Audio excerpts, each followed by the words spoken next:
Noong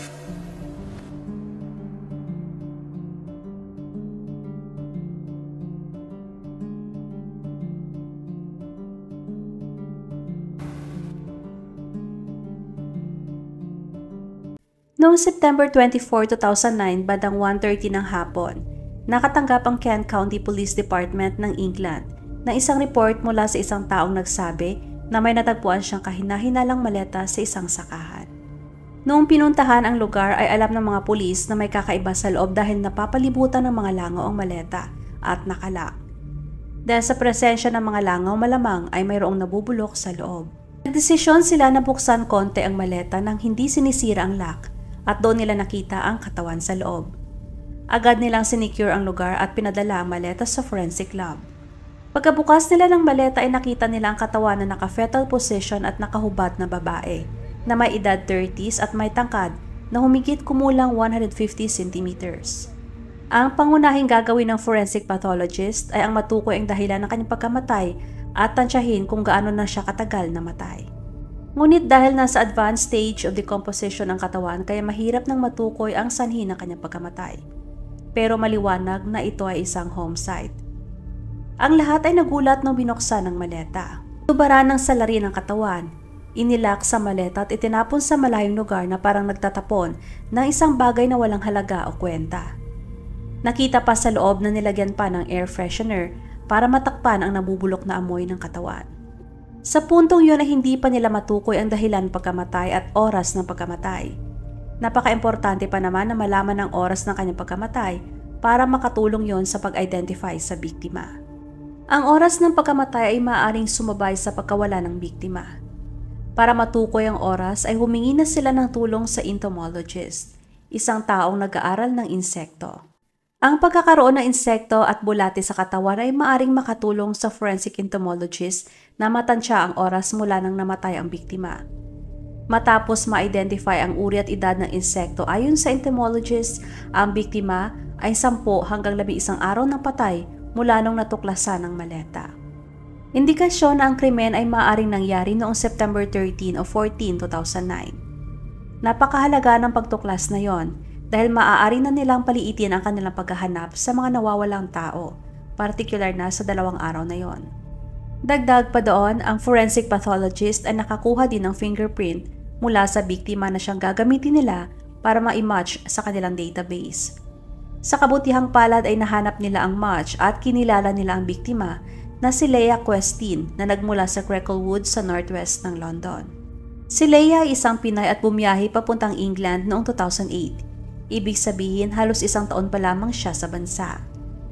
Noong September 13, inireport siya ng kasamahan na nawawala nung hindi ito pumasok sa trabaho. Ito ay kakaiba dahil si Leah ay nakatira sa London at ang maleta ay natagpuan sa Kent County na may layong 50 miles mula sa London. Kaya bakit doon natagpuan ang kanyang katawan? Sa Kent ba nakatira ang suspect o di naman kaya ibinayahe lang siya ng malayo para mailigaw ang investigasyon kung sakali?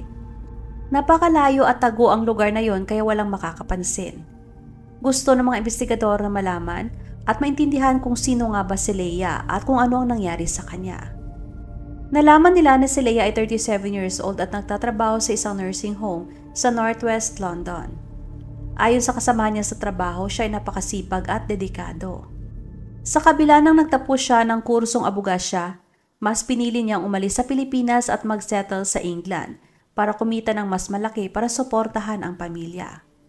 Madalas ay nag-overtime si Leah para may maipadala na pera sa pamilya at masaya siya sa kung ano ang kanyang ginagawa at kung anong buhay meron siya sa kasalukuyan. Alam nila na siya ay nawala noong September 13 at natagpuan makalipas ang 11 days sa loob ng maleta.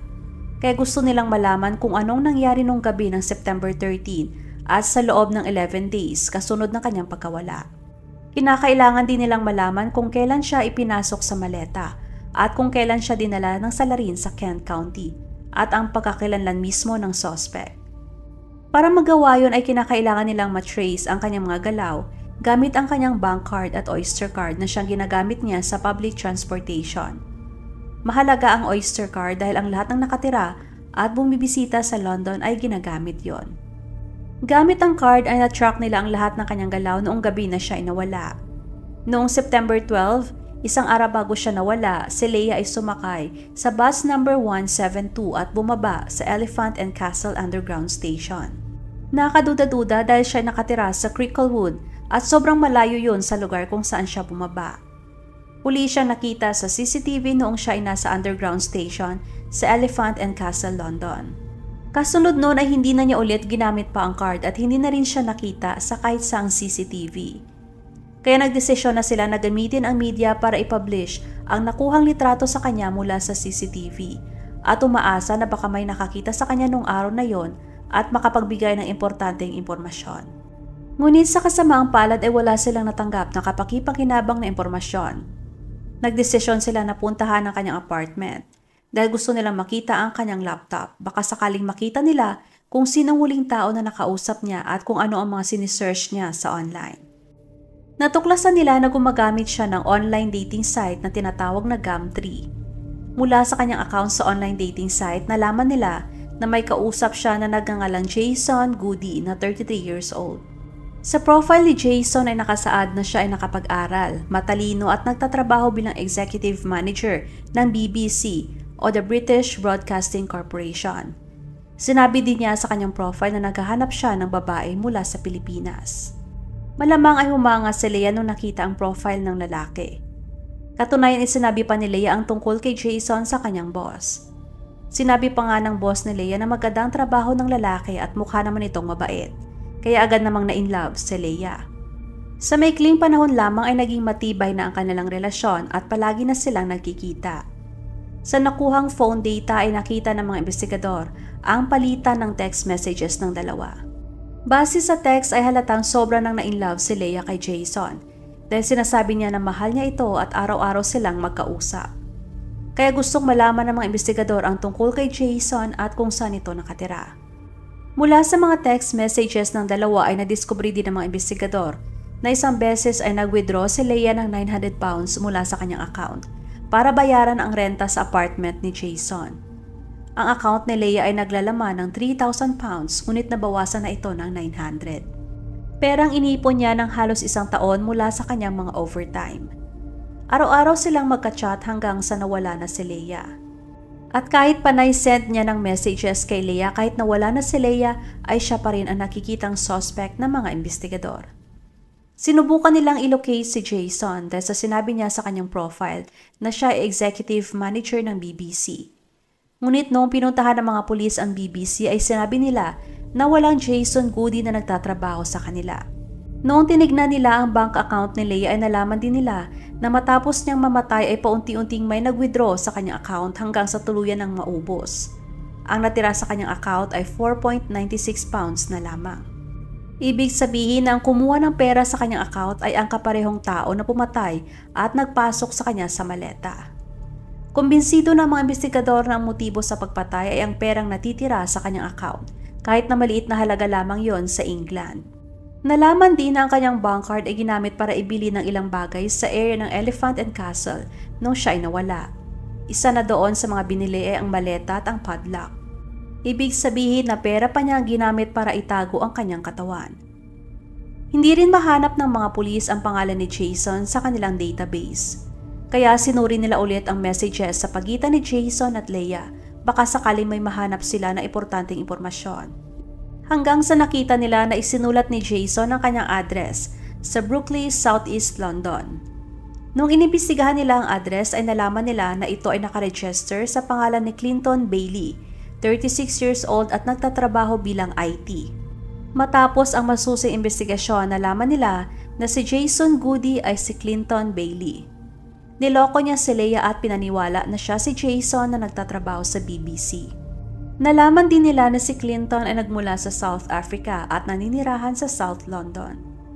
Ngunit ayon sa mga taong nakakakilala kay Clinton, siya ay isang matagumpay at nagmamay-ari ng ilang mga bahay at isang luxury car.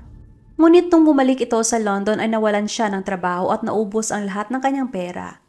Tumira sa mahirap na lugar at nagkaroon ng maraming utang. Kaya ang kanyang motibo ay pera dahil sa marami siyang utang at kailangan niya ng pera. Kaya niya pinatay si Leia para manakaw niya ang pera sa bank account nito.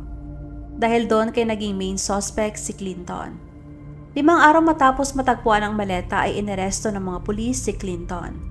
Itinanggi niya ang anumang pagkakasangkot sa krimen. Sa karagdagang investigasyon ay nalaman ng mga pulis na may fiancé si Clinton na nagngangalang Debra. Kinausap ng mga pulis si Debra at marami pa silang natuklasan mula sa kanya. Walang kaalam-alam si Debra tungkol sa online dating site at nagulat ito nang sinabi ng mga investigador at lahat ng impormasyon tungkol kay Clinton. Hindi niya rin kilala kung sino si Jason at hindi niya alam na may kinikitang ibang babae si Clinton maliban sa kanya. Lumalabas na sinabi ni Clinton kay Debra na siya ay pupunta sa South Africa ng August 21 para bisitahin ang kanyang ina. Ngunit walang ebidensya na makakapagsabi na siya ay bumiyahe nga patungong South Africa o sa ibang bansa. Mula sa phone records ni Clinton ay nalaman na hindi lamang si Leia ang kanyang kinakatagpo, kundi marami pang babae matapos niyang magawa ang krimen. Gumagawa siya ng iba't ibang profile name para makabingwit ng mga babae. Malamang ang kanyang motibo ay pera. Noong kinausap nila si Debra ay may nalaman silang napaka-importanting impormasyon. Sinabi niya nung nasa bahay siya ni Clinton at nung pumasok siya sa garahe ay nakaamoy siya ng mabahong amoy na kapareho ng amoy ng malansang isda. Niya kay Clinton ang tungkol sa amoy at sinagot lamang siya na dahil yun sa nabili niyang isda na itinago niya sa kanyang garahe. Sa mga oras na yon ay naniwala siya sa sagot ni Clinton at binaliwalad na lamang ang amoy. Ngunit nung nalaman niya ang ginawa ni Clinton ay naisip ni Debra na maring itinago niya ang katawan ni Leia sa garahe ng ilang araw kaya ito nangamoy. Nung sinuri nila ang apartment at garahe ni Clinton habang nasa kustodiya ito, ay nakadiskubre ang mga forensic specialist ng mahalagang ebidensya. May mga bakas ng dugo sa bedsheet at unan sa loob ng kwarto ni Clinton at nagmatch yon sa dugo ni Leia. Walang duda na si Clinton nga ang pumatay kay Leia. Nakita din sa apartment ang susi ng maleta at ang kaparehong air freshener na ginamit sa garahe na nagmatch sa nakita sa maleta. Napakaraming ebidensya na ang tumutukoy kay Clinton. Matapos niyang mapatay si Leia sa kanyang kwarto ay dinala niya ito sa kanyang garahe at iniwan niya ng 5 araw ang katawan. Nung nag-umpisa ng mabulok ang katawan ay inisprayan niya ng air freshener para matakpan ang amoy. Kaya nagdesisyon na siya na bumili ng maleta at air freshener. Inutusan pa niya si Debra na mag-rent ng sasakyan dahil ayon sa kanya ay kinakailangan niyang itapon ang mabahong isda. Ginawa naman yun ni Debra dahil hindi niya alam na gagamitin pala niya ang sasakyan para sa pagtapon sa katawan ni Leia sa Kent County. Sinadya ni Clinton na sa Kent County itapon ang maleta dahil malayo ito sa kung saan siya nakatira. Hinuli at kinasuhan si Clinton. Halos hindi makapaniwala ang pamilya ni Leia sa sinapit ng kanilang anak. Bumiyahe pa papuntang England ang kanyang kapatid na babae. Napag-alaman pa na kahit patay na si Leia ay patuloy pa din si Clinton sa paggamit ng dating site at pakikipagkita sa mga babae habang nasa garahe lang ang katawan ni Leia. Nadiskubre pa ng mga pulis na noong September 18, dinala pa niya sa kanyang apartment ang isa sa babae na nakilala niya sa online. Uminom pa sila ng mamahaling inumin na malamang ay pera pa ni Leia ang ginamit niyang pambili. Nagsimula ang trial noong July 1, 2010. Itinanggi niya ang anumang pagkakasangkot sa pagpatay kay Leia, ngunit inamin niya ang pagtapon sa katawan sa pamamagitan ng paglalagay nito sa isang maleta at pagtapon sa Kent County. Paliwanag pa ni Clinton na basta na lamang namatay si Leia, na hindi ka panipaniwala dahil maayos at walang sakit si Leia. At kung namatay man ito kasama niya, bakit hindi siya kaagad humingi ng tulong?